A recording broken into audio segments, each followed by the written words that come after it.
Nice to meet you, Charlie. I'm a big fan. I think you're a very beautiful man. I admire you physically. But, no homo.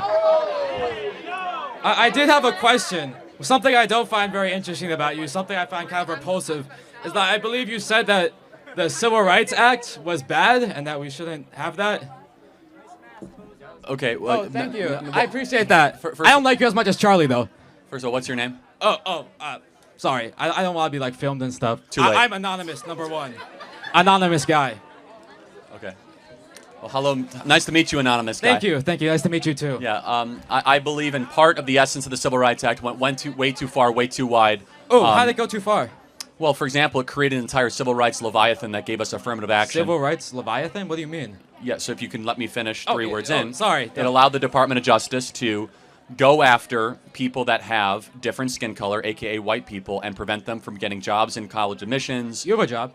I'm sorry? You have a job.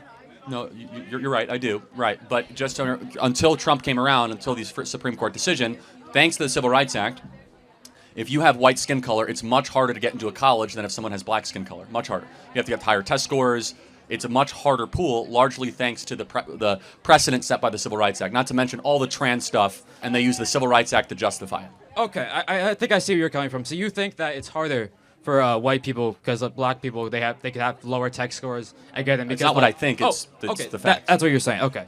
All right. Well, I guess what I would say too. I think perhaps you're familiar with the term equity, right? Where different people have different circumstances, it's which Marxism. leads to different outcomes. I reject Okay. Well, whether you reject it or not, I think it's a prescient concept in this argument.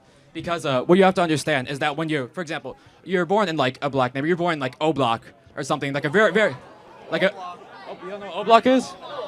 Oh, well, if you're born there, if you're born in a very poor area like that, with like very low economic opportunity, very, very poor schools and very low ratings, where the average test score is much lower, when you're in that environment, you have the whole system up against you, right? So when you say in that kind of circumstance, when you're facing the whole, I guess, leviathan of systemic racism, would you say that's... sorry, let me just finish it. When you say it's fair to, for example, lower the standard because knowing that their circumstances were like that, perhaps based on what they had, what was presented to them, they had the correct amount of merit to get into a school. Okay, so are you a student here? I'm guessing you are. Oh, yeah, I'm a student here. Are you a pretty good student? Oh, yeah, I would say I'm a good student. I have a pretty high GPA. Okay. Yeah. Can you give your GPA to her because she's a woman of color, please? Oh, well, you want me to give you a... Well, I mean, I can. Would you be willing to do that? Yeah, sure. You'd be good. You cool with that? Yeah, so, I'm fine. Wait, you mean I want you... Like tell her or like give it to her? By force. Like we're swapping it. Let me tell you what I'm going to do. By force, white man. Okay, yeah. I'm going to take your GPA. I'm going to give it to a woman of color. Okay. You're cool with that? I mean, yeah, I can just work back up. Like, there's no working back up. I can pull myself up by my bootstraps. No, there's no working back up. What do you mean you can't work back up? That's the whole point of conservatism, isn't it? I'm going to keep on taking it from you because that's equity. And you're cool with that. What? But that's not This is equity in practice. Equity isn't taking. Equity is applying the equal standard. If you give, how do you get? You must take, and then you give. Wait, what do you mean? That which is given must first be taken. Well, what's being taken? Well, in this case, grades from you to grades to her.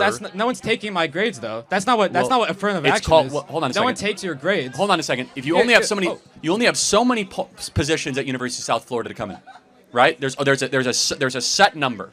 Let's say it's 20,000 people, okay? And we're going to say we're going to lower the test standards so that somebody that's a woman of color can come in, and therefore it's harder for you. So it's a higher bar for you, lower bar for them. Definitionally, that's a redistribution of test scores to somebody else, just by the definition. And you're okay with that? Well, I guess I would ask then, if we were to do what you're doing, I guess that's what's happening under Trump, right? Well, no, it's actually been happening the last 40 years. Okay, actually, yeah, whatever. Okay, so when you say that, if you do that, then, well, black people aren't going to get into school, and then they won't be able to uplift themselves. They won't be able to have prosperous families. They won't be able to, equalize the economic status because you need to give them a little jump start. You know, you have a car, right? How is that? Well, no, now I know who you are. No, it's good.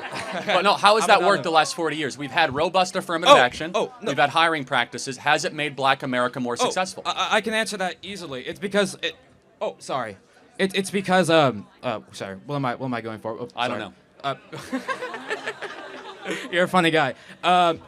So what happened is, even after the Civil Rights Act, you know what I believe the term is massive resistance. It was a movement in after the Brown versus Board of Education in Virginia, where essentially the legislature, which was still white supremacist, which is still extremely racist, they decided that no, we're going to do everything that feasibly possible within our means to stop black people from going to white schools. You even see this in, I believe it was the Little Rock Nine, right? Even after it was legalized at the state level, white supremacist mobs still mobilized to prevent it. So even if it de facto it's gone, de jure it still exists. Let me ask you a very simple question. A term you keep on throwing around. Got you. What is racism? What is racism? Ooh, that's a very complicated question. But no, it's not. I mean, there's a simple answer, and then there's the highly theoretical answer. Give me the simple. The simple answer will essentially be because we have like different skin colors that he's treated a different way than me. He has like a different upbringing than me. No. But what is racism in practice? It's discrimination. Based on the color of the skin. Based on the color of the skin, yeah. Got it, thank you. So isn't it racist then to penalize white people to come into college or to get jobs based on the color of their skin? Well, no. Wouldn't that be racist? So you're arguing for a very racist policy, which is that we should actively discriminate against people based on the color of their skin, which is affirmative action in DEI in practice. I just disagree with the premise that you can do like anti-white racism because Wait, can you be racist against white people? No, bro, I'm a cracker, bro. What the f? No, you can't be racist towards white. Bro, there's so many crackers here, bro. There's your clip, bro. There's your clip. Let your patriotic values guide how you invest your money and save for your future. With Monorail's Patriot Portfolio, your investment dollars get out of globalist corporations and into companies that support Christian and American values. Monorail is perfect for anyone who wants to learn how to invest their money like a pro or a conscious-minded investor that wants to put their money where their values are. Open an account today at monorail.com/Kirk. That's monorail.com/Kirk.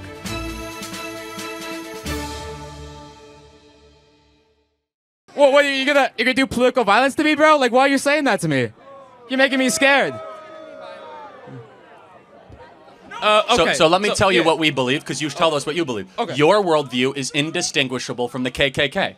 That you want to organize the world based on skin color. We want to organize the world based on merit and character, based on how hard you work, what you bring to the table.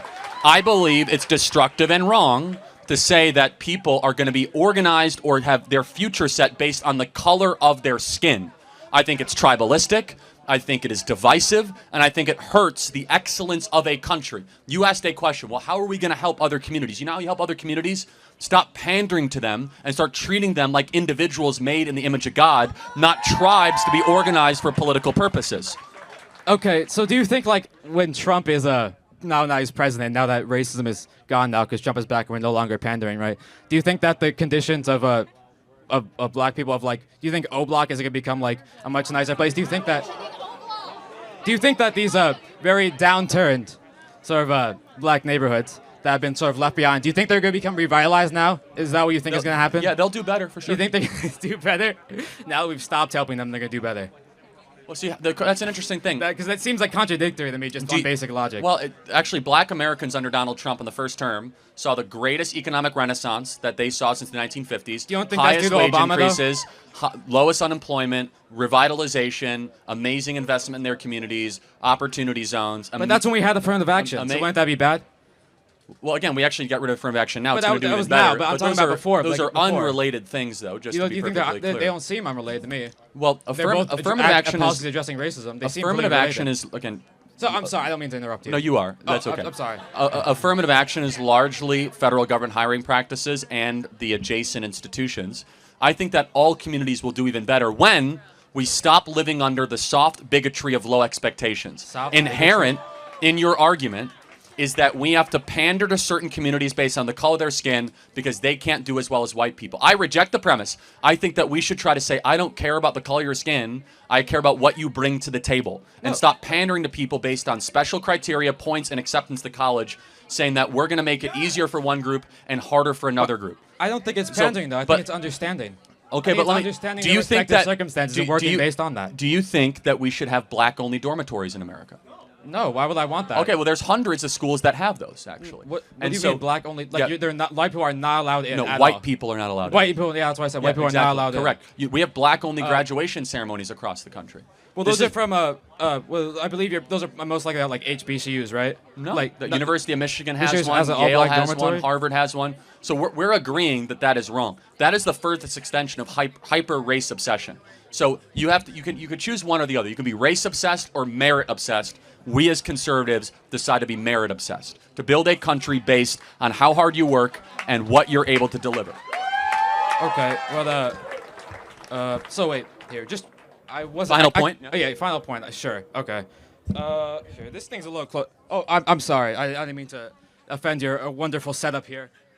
Yeah. So I guess I'll just restate my point that I don't believe you mentioned like all black dormitories, right? I mean, I don't really comment on that. I mean, I don't know if that's real. To me, that sounds fake, but I'll give you the benefit of the doubt here. It's very real. Okay. But I just think it's a very irrelevant kind of like aesthetic focused thing. It doesn't really affect the material conditions of like black But people. if you heard there were white-only dormitories, there'd be marching in the streets, right? Oh, well, because okay, I get What's it. the I get it. difference? The difference is, like, for example, if you want to go back to segregation, the all-white dormitory was nice as and the all-black one was. So if that was brought back, okay, if we were to do an all-white dormitory and an all-black I'm not dormitory was recommending it. I think actually Okay. segregation is wrong and evil, and we're heading until Donald Trump. We were heading in that direction. But like, okay, I'll go back to because I let it slip by. But you mentioned that like in the early years of the Donald Trump presidency, right? That the conditions for the employment and stuff were going up for black people. What I would say is the economy works slow. It works at like a time dilation for when a policy is initially enacted. So what I would probably assume based on what you said to me is that it was the Obama era policies that actually led to that, and not the Trump policies because. Stuff like tax cuts I for just the love rich it. doesn't really help. In a year from black now, we're going to have people. the greatest economy ever. They're going to say, it's all Biden. It's all Biden. Well, I mean, I don't think that's going to happen. I personally think the economy is going to shit with what all Elon Musk is doing. But if that was to happen, I mean, I guess my whole worldview. But I'm pretty certain it's not going to happen. What about Elon? What Elon's doing bothers you? Do you not want to see the government efficient?